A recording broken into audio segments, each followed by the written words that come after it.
Hey there, and welcome to the Catching Up with Casey show, where we talk about anything and everything that has to do with building cohesive, vision-driven teams. I am Casey Watts, school impact strategist and the host of this show. Now, if you are here, then you inevitably are an instructional leader who wants to make change happen, even when change seems impossible. And you can do that if you have cohesive, vision-driven teams that have done clarity work. They know exactly where they're headed and how they're going to get there. These teams have done identity work and they've built their self and social awareness skills. And they have done collaboration work and they know how to move beyond faux collaboration to get to true collaboration where change happens and where people get on board. I'm so excited to bring to you conversations that help you to do exactly that. The work that needs to be done to build cohesive, vision-driven teams. Now, with all of that said, let's dive into today's conversation.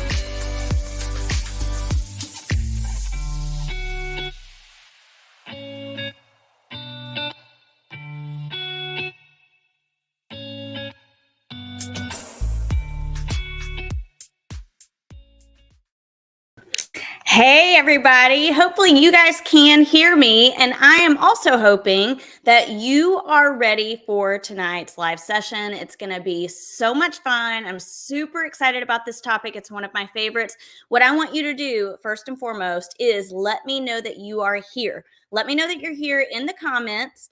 And let me know, give me a thumbs up if you can hear me, because I want to be sure that the sound is coming in crystal clear. So drop your name in the comments. You're going to want to be sure that you do put your name in the comments, because I'm going to be sharing all about the giveaway that I'm doing, the prizes that I'm giving away at the end of this session. And if you've registered for this live session, it automatically enters you into the drawing. And if you comment that you are here tonight, it enters you in for a second time. So just be sure that your name is there. I can see it. And I'm going to go back and take a look at those. So I'm seeing so many people here. I'm so excited to have you. So excited that I get to join you in this conversation, because it is a hot topic, right? PLCs, that's a hot topic. Teams, it's a hot topic. And for some of you, you may be the kind of person like me where you're like, I love working with teams. It's one of my very favorite things to do. And then for some of you, you might be thinking, girl, I can work with an individual one-on-one all day long, but put me with teams and it's a whole different story, right? So you could fall into either of those two categories. Tonight, we're going to be talking all about how to revitalize PLCs and teams. And I want to tell you before we even get started that tonight is more than just about PLC work. It is about the environment that you are creating for teams in general, because guess what? Your teams, regardless of how they meet, they are the ones that are going into the PLCs to meet together, right? So we're really thinking kind of globally. I'm going to give you some specific things that are related to PLCs, but they're more generic, more generalized, and focused on just what happens when our people get together, right? So let's talk about what I keep hearing, because I keep hearing these two questions. I hear, what should we focus on in PLCs? Or I hear, what are some ideas that you guys have for PLCs, right? Or I hear, hey, I need some ideas for our PLC next week.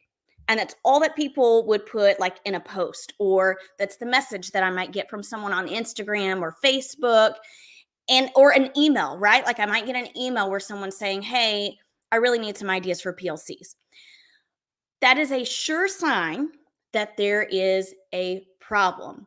If you are having to ask these questions, it is almost a guarantee that your teams are not functioning quite as a true PLC, or they're not quite functioning as a cohesive team, right? And I heard a podcast, a wonderful podcast with Steve Barkley as the host yesterday, and he talked about how he's kind of categorized teams into either PLCs or franchises. And it's this really interesting analogy that I think I'm going to cling to in this episode and moving forward in my own work with PLCs and teams. Because you hear teams so often say, like when I ask them, tell me about your team. How do you feel like your team collaborates? Most of the time, teams are going to say, oh, we collaborate so well. When you dig a little bit deeper and say, tell me more about that, what do you mean? They start sharing about some really surface level things that they do that are really considered just co-working, right? Like we share everything. Like we buy things from Teachers Pay Teachers and we share it with each other. We're quick to share lesson plans. We share the load of lesson planning. And that's their idea of collaboration and teamwork, but that's not necessarily indicative of a PLC. And it is what Steve Barkley refers to as franchises, almost like this franchise, this company with all of these different franchises have come together to have a meeting, share ideas, but then they go back to their own franchises and they're functioning as their own profit margin organizations. So it's not guaranteed that they're all going to get the same benefits from their work together because they're separating, they're going off in their different directions and they're functioning as silos, right? And we see that happen. So, before we get started and digging a little bit deeper into what you can do to ensure that you don't ever have to ask the question, what should I focus on for PLCs this week? And you don't have to say, I need ideas for PLCs. I want you to gauge how you're feeling going into this tonight. How are you feeling? And I want you to think, like, why did you attend this session? What is your current reality? Pop in the comments what your current reality is, maybe a word or phrase that describes what you've experienced with PLCs or teams this past semester, maybe how you're feeling about it going into this next semester. And if you're kind of confused about like what to pop into the comments, I've got a few suggestions for you. And you can just put the number if you want to. So maybe you are feeling, number one, that you have this toxic culture or negative climate. And that's what PLCs or teams are feeling like. Maybe number two, you're putting a 2 in the comments. People are all over the place. Or it's admin or instructional coach led. It's led by someone other than the teachers. Maybe you, the instructional leader or facilitator, are frustrated with the teams, which is completely a real possibility, right? You're unsure of what PLCs are supposed to look like, and or teachers are unsure of what PLCs are supposed to look like. Yeah. Maybe few are getting on board. And I saw some people put in the comments resistance. That would be the same thing as people just aren't willing to get on board. It's feeling monotonous, boring, not productive. People are struggling to know what to focus on during PLCs, right? I'm seeing a lot of 2s all over the place, some 3s. It's admin led. I'm going to read some other things here. Resistance is what Kathy has said. Hi, Kathy. Teams lack depth. Oh, which can be so painstaking, right? Ugh. Refocus, improve team, school momentum, and culture. Absolutely. I totally understand where you're coming from. Been there, done that. It can be a really painful process to go through to know, like, I know you guys in the comments, I know those of you here can envision what it could be, right? You can envision what it can feel like. You can envision what it would look like. You can envision what it would sound like. And really, what we're ultimately going for is this environment where people want to be a part of the team, right? People deserve to be part of a team that moves forward, makes an impact together, and leaves them feeling empowered, inspired, and essential. Those are the 3 things that we are going for. No matter if you have a PLC, a high functioning PLC community or school or not, or you just have teams that plan together, ultimately what we're going for is creating these teams, this environment where people feel empowered, inspired, and essential. Because guess what? That is what brings them back. That is what's going to help them to feel like they are making an impact. And you are going to see the results in your students. You're going to see the results when you're walking down the hallway. You're going to see the results when you go into planning meetings and PLCs. Okay. Let's take a look at this picture. This is one of my very favorite pictures. It's one of those moments that, like, you don't want it to end, kind of like a beautiful story. You get to the end of it and you're like, oh my gosh, I don't want this story to end. What could come next? And that's how I felt with this group of teachers that was meeting as a PLC for the first time. Now, I am going to tell you right here, right now, this picture that you are seeing took years to get to. And when I say as a PLC for the first time, this was the first successful time they functioned as a true professional learning community. And it made me start wondering, like, when you ask teachers what their feelings are about PLCs or team meetings, what's the general consensus? And for a lot of you, you probably could like look back at that list of things where I said toxic culture, resistance. You're probably thinking, ooh, they may not have such great things to say. And I wanted to see for myself. So I went into some teacher-specific Facebook groups and I just searched PLC. And I want to show you in a little bit what came up. But first, I want to talk about some of the positive things that I noticed, because this is what we're going for, right? These comments tell us that these teachers are leaving PLCs feeling eager, invested, and purposeful. They are a part of something bigger than themselves, and they are in it to win it. So here are things that I read that I was like, oh my gosh, yes, if we could say that, if we could hear teachers say that, boom, we've got it made. PLCs, this is what one teacher said, PLCs changed me as a teacher. I have direction and intentionality behind my decisions now. Plan together, share the workload, and listen to this, it's my favorite part, treat the students as your students. So she's saying all of these students we are treating as our own. How would it feel if your teachers were saying that about the PLCs in your school and about team meetings in your school? How would that feel?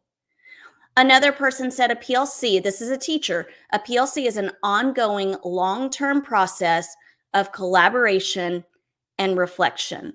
These people get it. They have had positive mastery experiences that have led them to understand the true meaning behind a professional learning community and their time together with the professional learning community. So tell me in the comments, how would it feel if teachers were to say these things about PLCs in your school or about their work with teams? I want to see in the comments, how would that leave you, instructional leader, feeling? What would that do for you? I'm going to take a sip of my coffee. Would it leave you feeling energized? Would it leave you feeling like, man, there's progress being made? Would it leave you feeling like PLCs is something that actually could happen? Let's see it in the comments. I would feel hopeful and energized. Yes. Hope is what we need. Our teachers need hope as well. Productive and energized. Who doesn't want to feel that way, right? Who doesn't want to leave a PLC or meeting feeling as though they were productive? Hopeful and excited for our students. Meaningful. Yes, absolutely. Okay, so let's talk about what we often experience instead. Instead, what we often experience are three different kinds of paths. And here are the three different kinds of paths that you could experience. And you could put in the comments A, B, or C as I'm describing these. Imagine you are driving down the road. Here are the three different paths that you probably have experienced before actually driving or maybe even in your school. You might experience these unsteady roads, right? Where people kind of know that they're headed in the same-ish direction, but maybe they don't have the right kind of vehicle to get there. Or maybe you've got some go-getters and they're trying, but the path isn't quite clear and it slows them down. Or maybe some people try to go and they go too fast on this really bumpy, unsteady road and it shoots them right off the road and we're back to square one. So you could be experiencing just an unsteady path in your PLCs or teams. Or B, you could be experiencing this fog where everyone's in a fog. No one knows exactly what they're working toward or where they're headed or how they're going to get there. They don't really understand the purpose of PLCs. And here's what it results in. It results in them turning away from the PLCs. They've nodded, they've kind of agreed, they've gotten into some groupthink. They turn away, they go back to the classroom, and they say this phrase: I'm going to close my door and I'm going to do what I feel like is best for my students. I've said it. Can't even lie about that. I have said it. Those words have come out of my mouth. The problem is when we have all of these different teachers saying, I'm just going to go back to my classroom and do what I feel like is best for my students.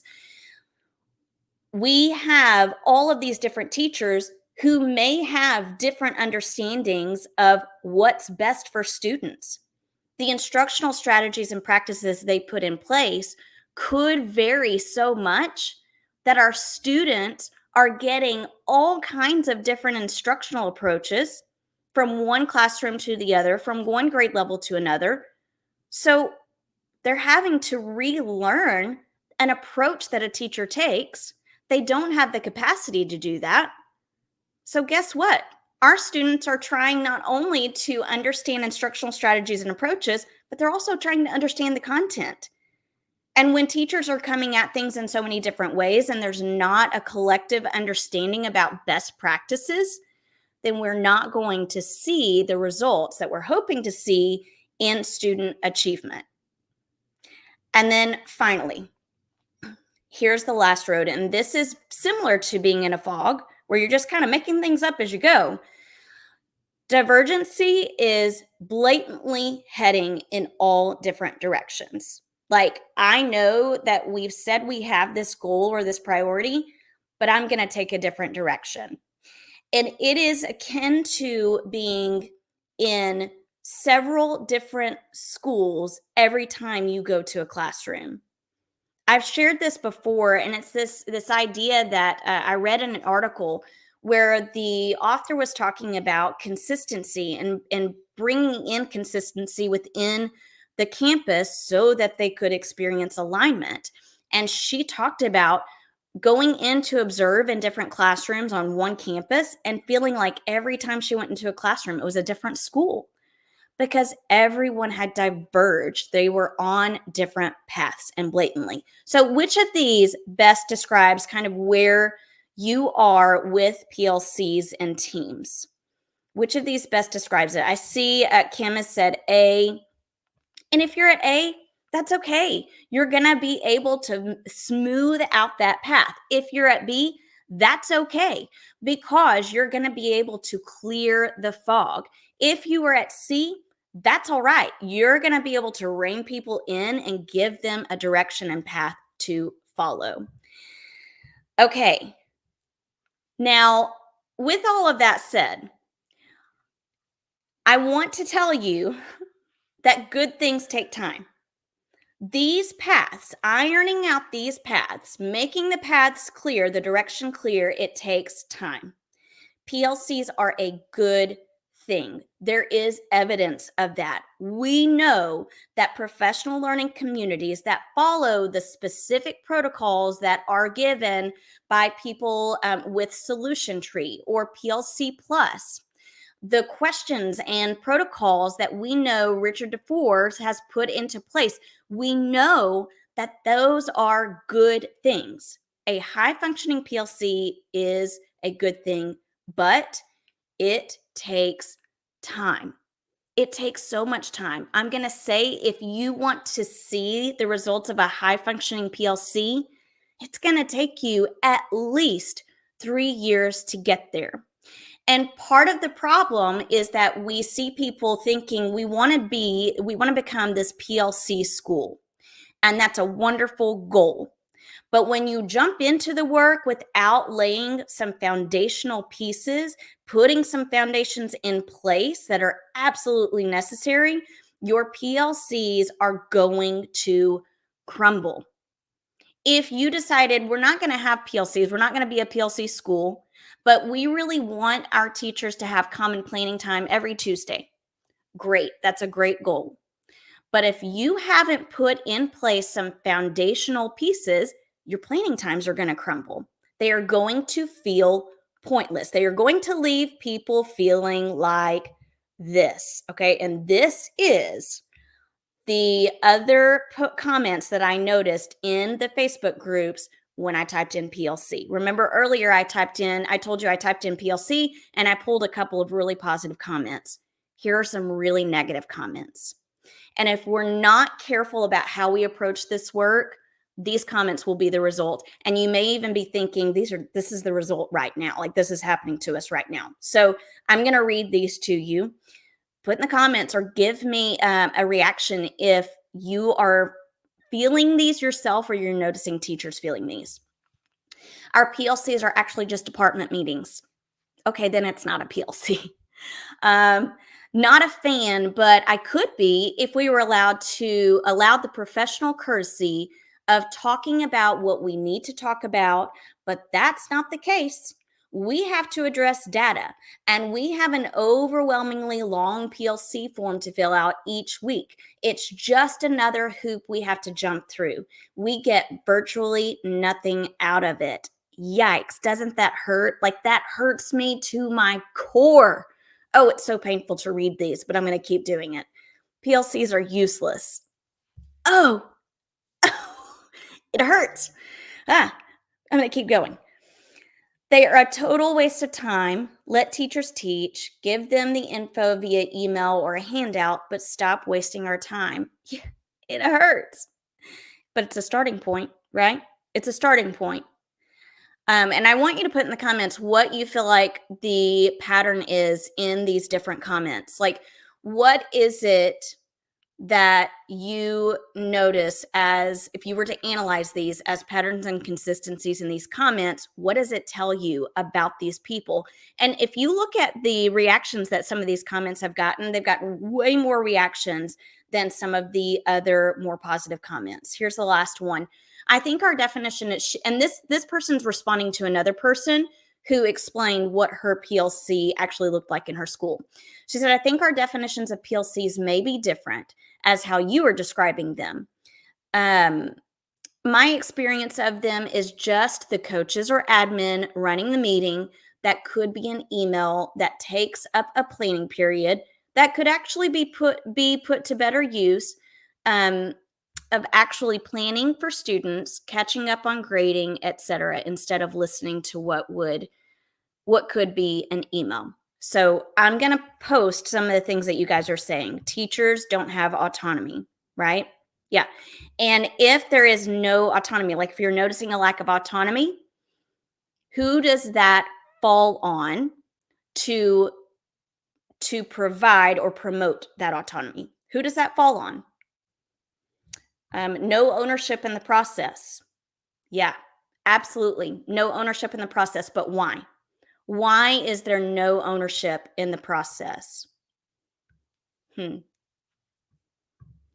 then Teresa, our K5 has common planning time, but only two grade levels use the time to their advantage. The other three feel it is completely useless. And that's not uncommon. It is a common thing for teachers to get on this bandwagon. And I want to push back on us as instructional leaders, because that's who I'm assuming is here tonight, right? Like, you are an instructional leader of some kind. You are a principal. You are an assistant principal, you are an instructional coach, you are an instructional specialist, someone who has had experience with PLCs. Maybe you are even in charge of facilitating PLCs, which that's a topic for a totally different time. But who does it fall on? It really falls on us. It falls on us to ensure that they have an understanding of why we have PLCs, what PLCs are all about, and they have to have like mastery experiences within those PLCs. I hear we are wasting their time. However, it appears they are not sure how to plan for a task that is aligned. There's a lot of TPT tied to nothing. I would love not to run the PLC. We only have one teacher per grade level. And it's totally possible. It's doable, but it is harder. I totally understand that. Yeah, they're going to run to what they feel is comfortable to them. They will continue to do that until they have mastery experiences, and they have different mastery experiences than the negative mastery experiences they have right now. They haven't been allowed in the past to have an opinion in meetings. Wow, talk about a foundational piece that has to be built over time before you're ready to have a high functioning PLC, right? Due to district mandates, pacing guides, expectations that are overwhelming. Yes. So often these teachers are feeling like PLC is another thing that we're adding to the plate. We don't want that to be the case, right? And I'm going to go ahead and tell you right now, if you have implemented PLCs in your school, but you haven't done some real foundational work, or you're getting ready to start PLCs, I'm going to encourage you to go watch my video on YouTube. It is titled Say No to PLCs, or maybe it's titled PLCs Just Say No. I'm not saying completely no. Like, I'm not saying we shouldn't implement PLCs. I obviously am a proponent of that. I am saying we should say no to PLCs if we don't have a foundation ready for PLCs to stand on. And so often that's the case.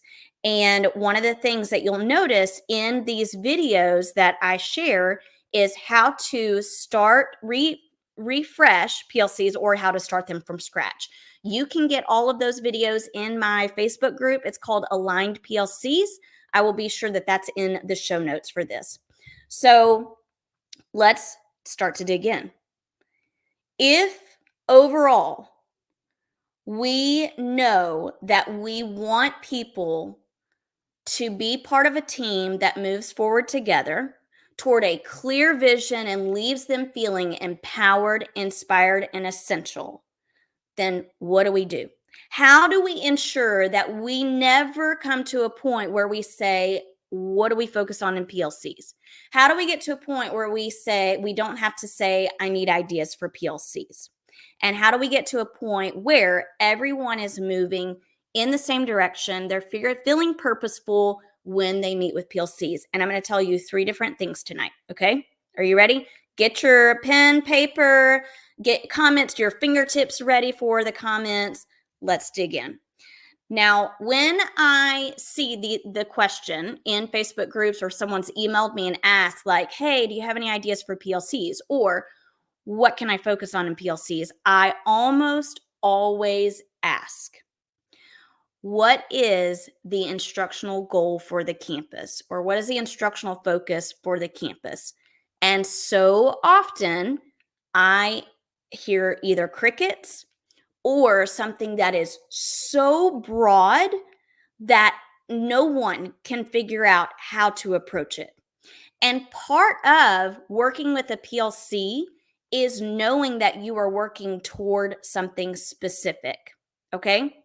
I know that in PLCs, for most of you, you're probably looking at data and you're analyzing it. You're looking at common formative assessments and you're making adjustments. However, if there are no instructional goals that you are focused on heading toward, then your people are kind of doing the same thing, staying in this stagnant cycle again and again and again. You're not going to see the kind of movement forward that you might see if you had a very specific focus for the campus. So pop in the comments if you have a campus instructional goal, or pop in there, nope, we don't. And if you don't, that's your starting point. If you do, great, that's your starting point. I'm going to say if you're not sure if you do have a campus instructional goal or focus, talk with your instructional leadership team.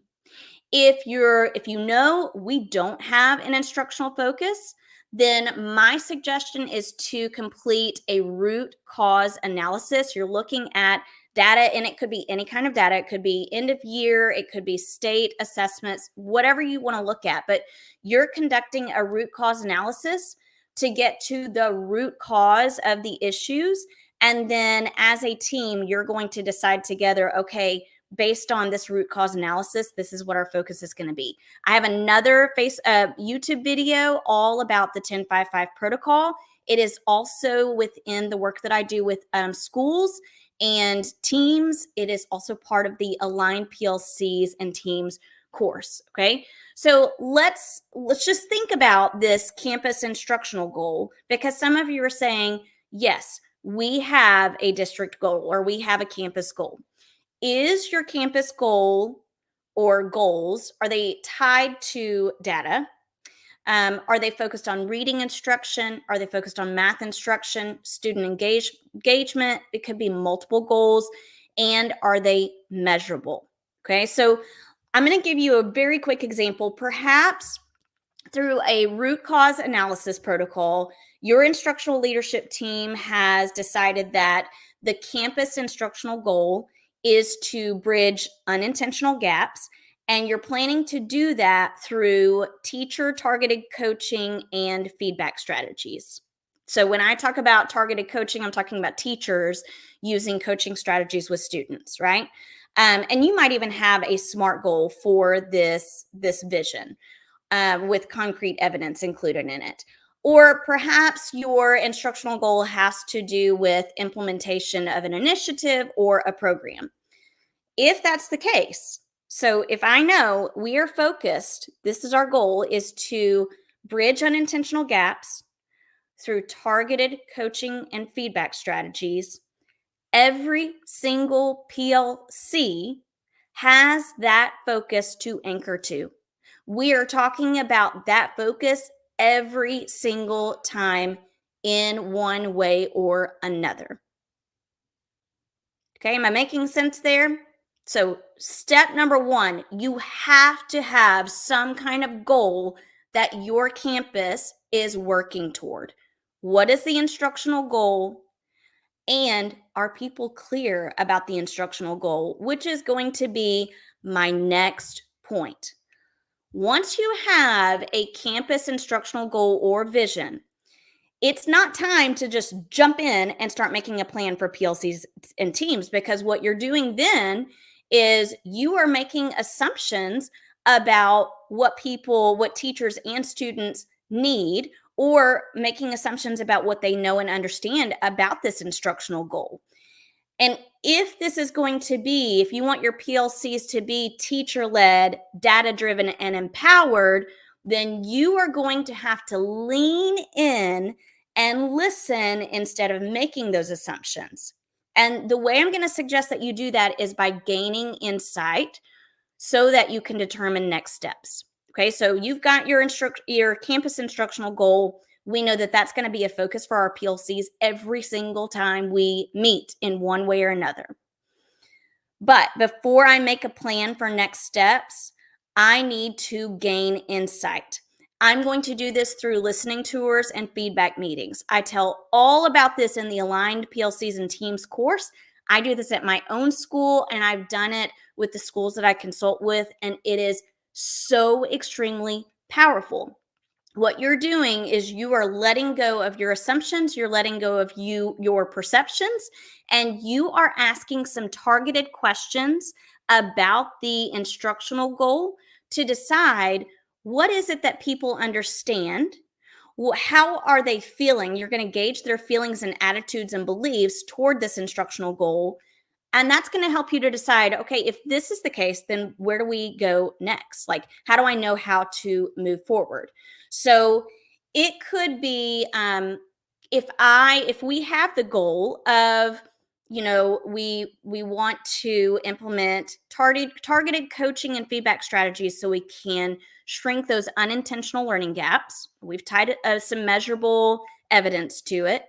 Then my open-ended questions might sound something like, hey, I'm gaining, because you would do this with an instructional leadership team ideally, we are gaining some insight so that during our PLCs, we can be super purposeful and all together work toward this instructional goal. So we can see all students making progress.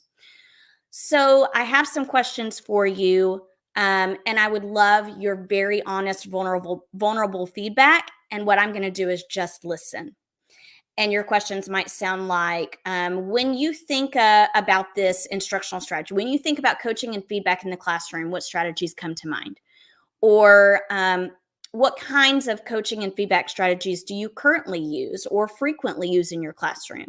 What are you left wondering about coaching and feedback strategies? What keeps you from using coaching and feedback strategies? What do you feel like would be helpful for us to focus on in PLCs if we know that every time we meet, we're going to be talking about coaching and feedback strategies?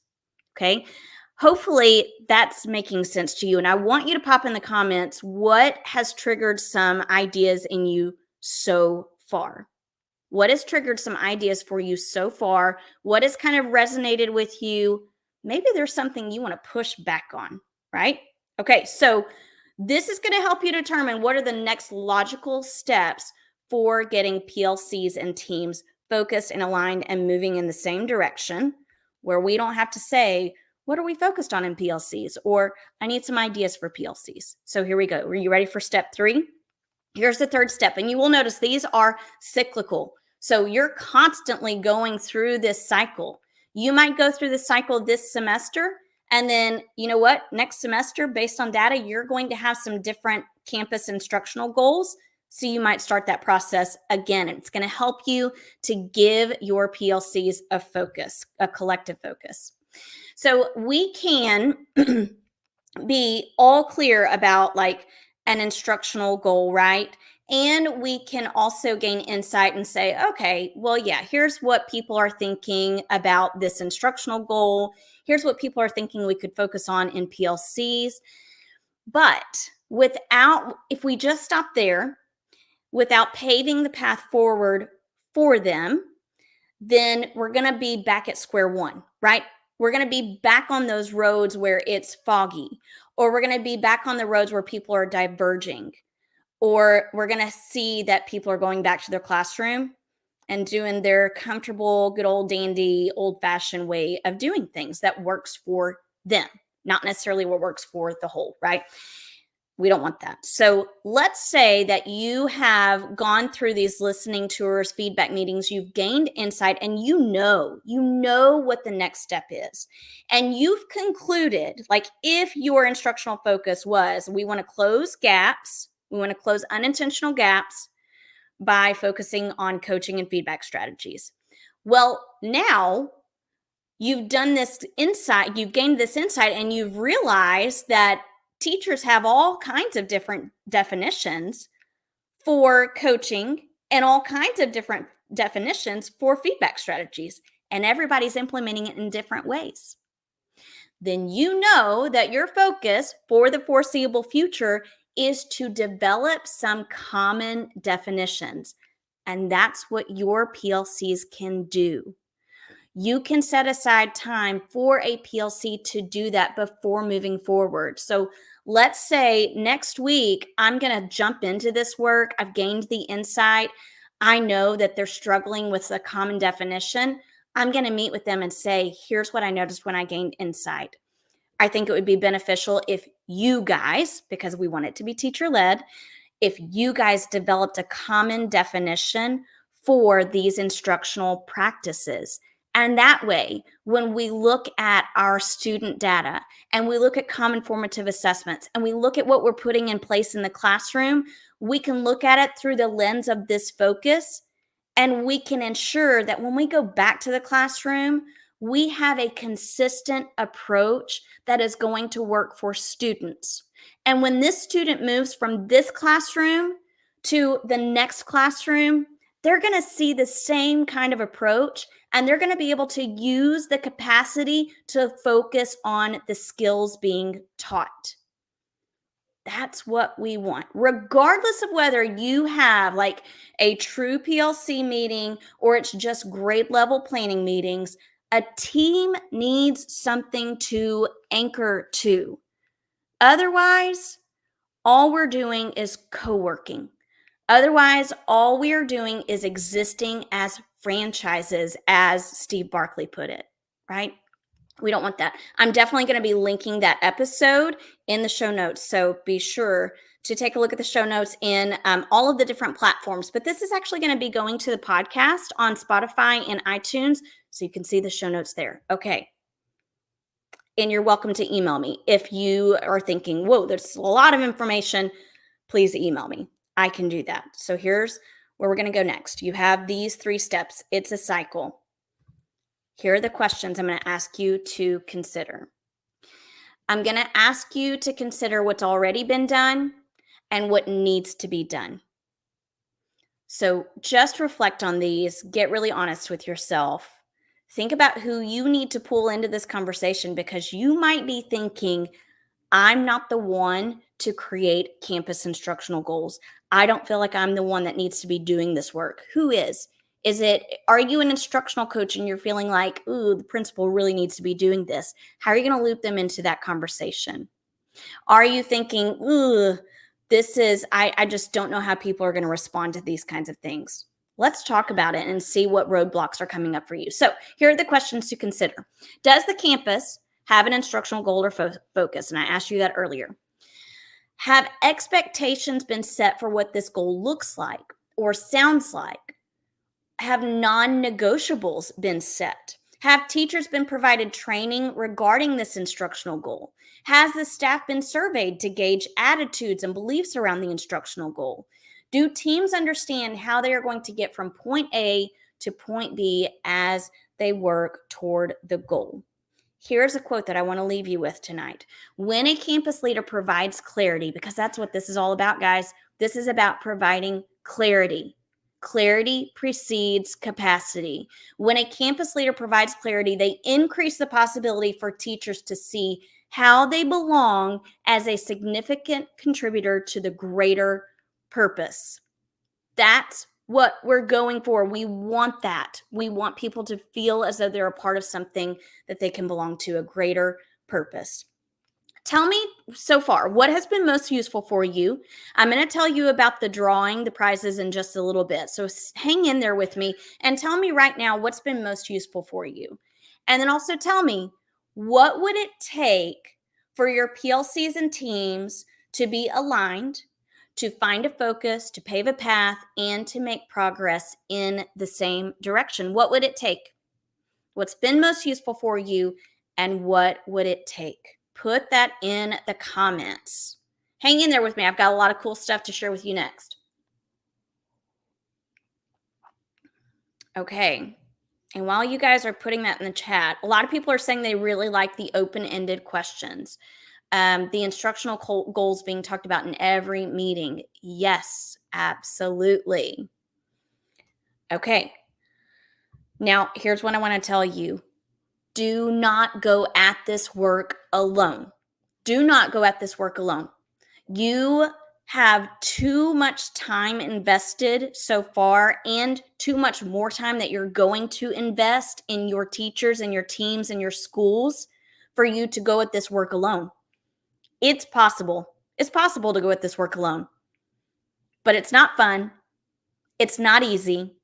And you will get so much farther if you invest in yourself, and maybe your instructional leadership team invests in doing this work together. Don't go at it alone. I want to share with you a couple of ways that you can choose not to go at it alone. One of those things I want to tell you about is my Aligned PLCs and Teams course. It is a course designed to help you increase buy-in and get everyone on the same page, right? We want to leave resistance in the background. We want to forge ahead, find some missing puzzle pieces, and then we want to get everyone on page so they feel empowered and aligned. When people are aligned, they are eager to contribute. Now, I want to be clear about this course. It is not for someone who's looking for necessarily PLC ideas. It's not for someone looking for like forms or agendas for PLCs. That's not what it is. I want to tell you what it actually is. And it is the deeper work that sustains empowered and aligned PLCs. It's the kind of work that's going to allow your teachers to be the owners. So a lot of it is kind of like mindset work. But what you're doing in this course is learning about the clarity cycle. And in the clarity cycle, you are creating habits, clarity building habits that are going to help you become the leader who aligns your teams and leads people in the same direction. So maybe you're someone who wants to give teachers actual power to affect learning. You want to retain great teachers. You want to provide opportunities for staff to work collectively toward a common goal. Or you want to be the person who had a major role in getting people in that same direction. This is the course for you. You can find it at the link below, catchingupwithcasey.com/course. I am also working with teams at different school districts to go through this process. So I'm working with them as a consultant because it is my favorite thing to do. And I would love to visit with you about this. So if you get there and you're like, not quite sure what this is all about, let's hop on a call and talk about if it would be a right fit for you. It has been my favorite work to do, and I've seen it impact so many teams and districts as they work toward becoming aligned as either PLCs or teams. Okay, so you're thinking maybe my teams need to get aligned, my PLCs need to get aligned, or you're thinking we need to start PLCs. We haven't even done the work of that. I can help you with that. Now, let's say I'm not the girl for you, which is totally possible. You may be thinking, yeah, it sounds great, but I'm actually looking for something else. Or I'm really looking to work with someone who has this kind of experience or this approach. I'm going to tell you about some other people and resources you can go to.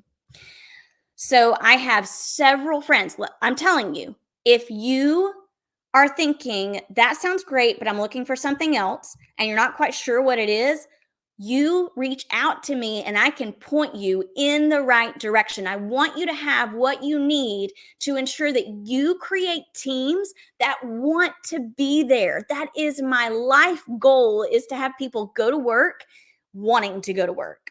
Okay, so you might reach out to Alyssa Crabtree from Crabtree Coaching Collaborative. And I think Alyssa has been in the comments tonight.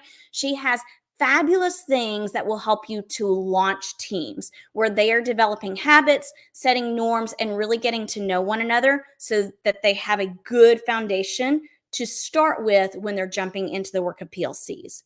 You also might reach out to Carrie Rosebrock, and I'm going to leave all of these links in the show notes. So be sure you're going to the show notes or you email me.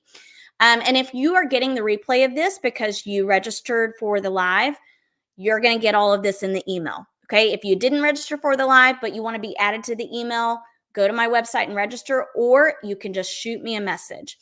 So Carrie Rosebrock has so many wonderful PLC resources. She has entire workbooks that you can purchase. She has so many free resources. She sent an email out yesterday with a checklist of here's what you're looking for in PLCs that are high functioning. Great go-to. Buzzing with Miss B, Chrissy Beltran, she has lots of great downloadable resources that you can utilize within your PLC. So if you're looking for forms, agendas, task cards, she's your go-to. And then of course there are the solid research-based, these are your core people and things that you're going to revert to or resort to every time you want to make sure that you have that solid understanding of PLCs. You can go to Rick DeFore's Learning by Doing book. You can go to All Things PLC. I think it's .com, but I'm not positive. It's just kind of like bookmarked in my tabs, so I just type it in and it's there. But it has lots of free resources that you can utilize. And then also the PLC Plus playbook. So if you have not accessed those things, definitely look in the email or message me and we can talk about those resources. All right. Finally, I told you that I was going to tell you about the giveaway, and I'm so excited about this giveaway because originally I was thinking, okay, I'm going to give away one course, one free Aligned PLCs and Teams course, one coaching session, and one $25 Amazon gift card. Tonight, I'm telling you, I'm giving away 2 of each, 2 free courses, 2 free coaching sessions, 2 $25 Amazon gift cards. But here's how you win. You make sure that your name is in the comments here. You make sure that you've registered for the live session. You can go to, I'm actually going to put this in the comments, but it's bit.ly/2024 PLC. That's the link to register if you haven't already. And then next week in the live session on Sunday at 7, I am going to be sharing the winners of these items. I'm pumped about it. Next week, I'm also going to be answering questions. So it's going to be a Q&A session. I might have a few friends on with me so we can answer questions that you have about PLCs. So if you have questions that maybe weren't answered tonight, or you just got some burning questions that are lingering in your mind, be sure to jot those down. Maybe you can email me those questions and I will address those in next week's live session. All right, guys, I have so enjoyed my time with you. I hope that you will come back next week and the following week and the following week after that, because I've got so much great content to share. And I want to know how PLCs are going for you as you move back into this semester to revitalize them. We'll chat later. Hey guys, I want to give a huge shout out to you for tuning into today's Change Catalyst conversation. I would love for you to do me 2 solid favors. Number 1, if you have enjoyed this or any other Change Catalyst conversation, do me a favor and hit subscribe. I've got a lot of great content and guests coming up, and I don't want you to miss any of it. Number 2, if you are thinking of a friend or colleague who could benefit from this show, share it with them. The only way to make change happen is through a multiplier effect. And you can be a multiplier by sharing this show. Until next time, I want you to go off and do the great things that Change Catalysts do.